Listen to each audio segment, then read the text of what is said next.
Paper جو ہوتے ہیں جو سیریز ہوتے ہیں ان میں مطلب رفلی 30% ہوتا ہے جو ڈفرینٹ ہوتا ہے, 70% سیم ہی ہوتا ہے. ٹھیک ہے, اب ان کی سیکوینس ایسی ہوتی ہے کہ تاکہ اگر دو بچے جو ایڈجسٹنٹ بیٹھے ہو ایک دوسرے سے فائدہ نہ اٹھائے اگر ان کی نظر پڑتی ہے تو. پیپر سیٹر جو ہمارے ہوتے ہیں that is a confidential kind of thing, تو ہم بتا نہیں سکتے ہیں اس میں. تو ان کو یہ پہلے سے ہی انسٹرکشن جاتی ہے کہ اگر جو آپ نے 30% پیپر ڈفرنٹ رکھا ہے سیریز میں اس کا اسٹینڈرڈ جو ہے وہ سیم ہونا چاہیے. It should not be much different, maybe by 1 or 2%, کیونکہ یہ ڈسکرپٹیو ایگزام ہے, وہ OMR type multiple choice exam نہیں ہے.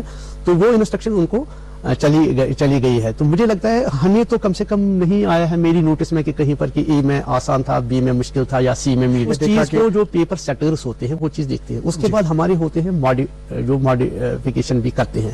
مطلب ون از دا پیپر جو پیپر سیٹر بناتا ہے اس کو دوسرا اور ایک ایکسپرٹ دیکھتا ہے کہ جو اس میں مماثلت ہے جو جس کی آپ نے بات کی یا اس معیار کی بات کی وہ برقرار رہا کہ نہیں رہا. تو ونس دے سرٹیفائی تو آفٹر دیٹ ہم چونکہ خود تو جو بھی ہم ایڈمنسٹریشن میں ہے as administrative head of the organisation میں تو خود دیکھتا نہیں ہوں وہ چیز, نہ شاید مجھے اس حد تک وہ مہارت ہے سبجیکٹس کی.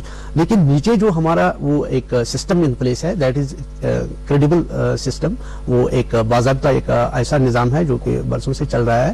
تو اس میں ہم دیکھتے ہیں کہ صحیح قسم کے لوگ ہو اور جن کی مہارت بھی ہو, جو نالج جن کے پاس علم بھی ہو اور جن کا تجربہ بھی ہو.